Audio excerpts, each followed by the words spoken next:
Welcome back to IAA 2025 here in Munich, and I'm on the BMW stand. BMW, of course, being one of the local names here in Munich, and this is the all-new BMW iX3. It is the very first production vehicle to be built on BMW's new class platform, and it promises a lot of good stuff.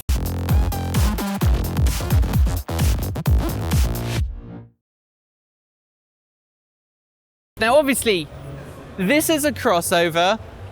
Crossovers have become BMW's bread and butter. Obviously, that doesn't mean that BMW is going to suddenly stop making sedans. It is one of the few car companies that is still working on really great, desirable sedans. I'm going to tell you some of the specs as we have them. Unfortunately, I'm going to be reading them off my phone because they're kind of complex.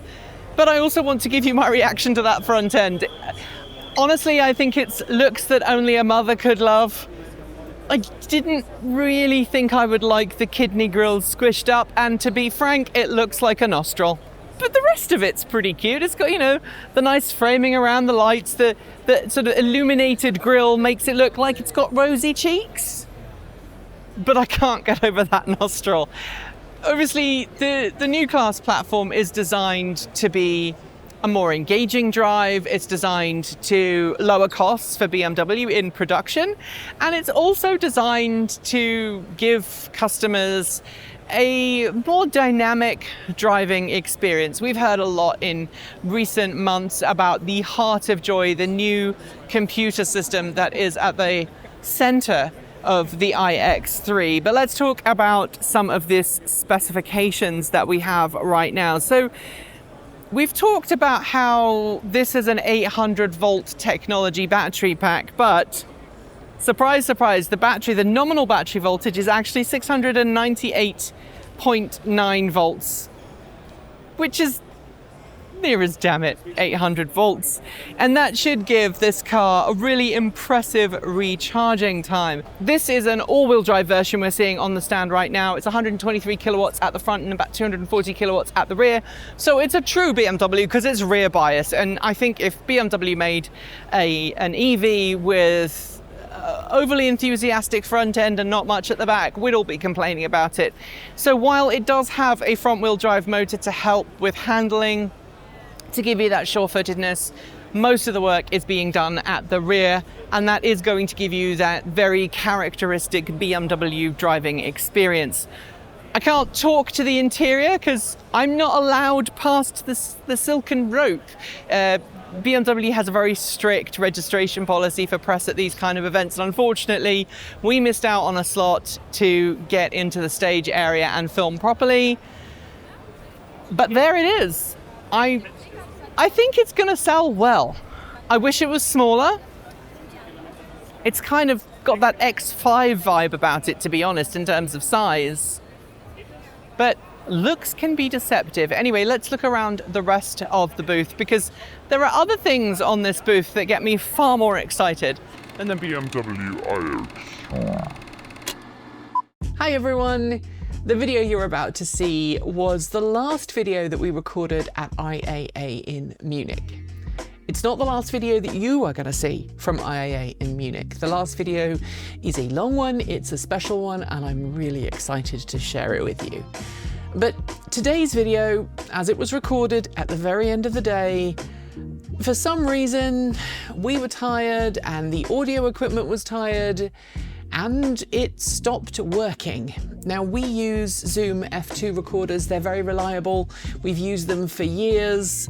Every now and then, one of them decides to have a poo and, well, it stops recording. And that's what happened on the BMW stand. And I thought we had fixed it and recovered the file, but unfortunately, when we got back to the US, we discovered that that file was gone and unrecoverable.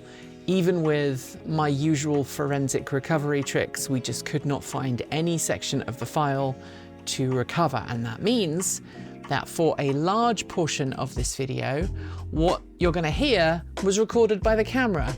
Sky wants to get off now. She's had enough. We spent all of today trying to recover the audio file and to try and tidy it up, but we ended up using the camera audio, which for 2 of the 3 segments with missing audio is passable. One of the segments is so poor in audio quality because I was standing so far away from the camera that really the only way that you're going to know what I was saying is to use subtitles. So we're going to put subtitles on that portion of the video. The other 3 parts, or the other 2 parts of the audio, I've used iZotope, which is one of my usual tweaking tools to get good audio quality, and then I ended up having to actually go up a level and use an AI assistant to basically reconstruct my audio for sections. And so occasionally, while it will sound like me, you'll hear random noises. That's just the AI trying to discern the difference between me and background noise. So yeah, the audio is slightly off on this one, but as I am now certifiably someone who is a perfectionist, I just wanted to let you know so I didn't feel bad about it, and so we didn't get like a million people asking, why does the audio sound so bad? The audio sounds so bad because this decided I wasn't paying it union rates. Enjoy. Next up on the BMW stand, and the car that I can get much closer to is crossover between Mini and Deus Ex Machina, and it's a concept car with lots of interesting bodywork. It's very evocative of, you know, a full-blown Group B rally car of the 1980s. I feel drawn to it in a lot of ways. Obviously, this is composite material, composite roof, very lightweight, lots of power, but it's actually an electric Mini underneath. You might look at this and think it's got an engine in the back, but no, this is all electric. It is a one-off. There's actually 2 cars that have been made, but these 2 cars are just for the collaboration, and the collaboration is a one-off between Ex Machina and so John Works. Obviously, for those who don't know, John Works has been in the world. This started years and years and years ago, and its rally heritage and its racing heritage has been fused with this rather playful design. We've got proper racing seats, seats taken out. This feels like it's ready for the racetrack, although because it is one of 2, I very much doubt that it would actually be driven in a race. No, would you watch a rally series based on this car if they actually turned this into like a quasi Group B rally spec vehicle? I think I would. I might want to change the tyres and the wheels a little bit, but this feels right. It's properly stamped. Nice flared wheel arches. If you saw this in the wild, you'd think it was a total competition ready vehicle. Now with 2, I think probably my favourite thing on the stand.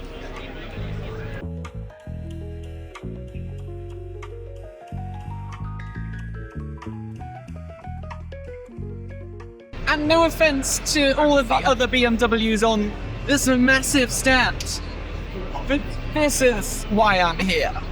This is the BMW Concept CE. If you remember the BMW C1, which was a very quirky scooter from BMW's past that had a full roll cage and seat belts, and that meant in most of Europe you could ride it without a crash helmet, which was very advantageous in warmer parts of Europe because people didn't want to wear helmets in warmer places. It was actually quite popular. Just yesterday, we spotted one here in Munich. They're very popular in France, they're very popular in Spain, even though the C1 has not been made now for nearly 20 years? The Concept CE reimagines what would happen if the C1 idea of having this fully integrated roll cage and seat belts and car-like comfort was reimagined for the electric age. And if you look at this carefully, I think it's pretty obvious to see that underneath the Vision CE is a BMW CE04 scooter. BMW now offers the CE02 and the CE04 scooters. Again, they're proving very popular in many European cities because they combine BMW Motorrad's very established brand recognition with all-electric drivetrains. Very cheap to operate, very easy to ride. You don't have to be a motorcyclist. You just have to be someone who's willing to give two wheels a go. And the Concept CE takes that one more step by adding that additional safety features. They're talking to the team behind this. There are hints that this could end up being a production vehicle. And I would be very keen to see that happen if it meant that more people left their cars at home and took two-wheel transport for short trips around town, for their daily commute, and for other short errands. I'm not sure I like the kind of the angular language here. It does feel a little brutal to my tastes, as opposed to the sweeping front end of the original C1. But hey, I really like it. And another important thing here is that unlike the C1, which did have a full windscreen and had a windscreen wiper, this doesn't have any of that. It just is open to the elements, but you still get to benefit from that massive roll cage. And look, let's talk about these lights up top. I was joking the other day about the 10 billion lumen deer killer headlights on American pickup trucks. And I would hazard a bet that these lights are pretty darned bright.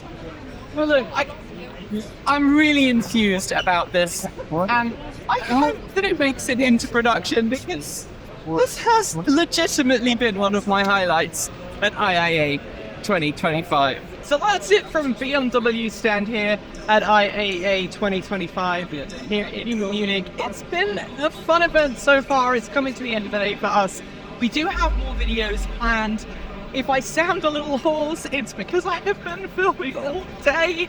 Thanks to Vi for standing up here and helping with the filming. It has been quite the adventure, but don't worry, there's going to be more on the channel, so make sure you hit the subscribe button. And also, if you want to support us to do more events like this, well, why not become a Patreon? Follow the link in the description and support the channel, help us remain 100% independent, and ensure that we can do this kind of thing again. Thanks for watching us today. You can connect with us on Patreon, Discord, Mastodon, Blue Sky, or through our website. Huge thanks to the amazing folks scrolling by right now. You're the reason we can stay independent and keep making content without corporate influence.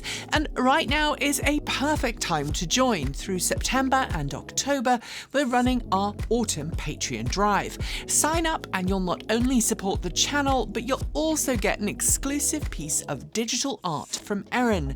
Want to see your name here too? Support starts at just $1.50 US a month, and you can even gift memberships.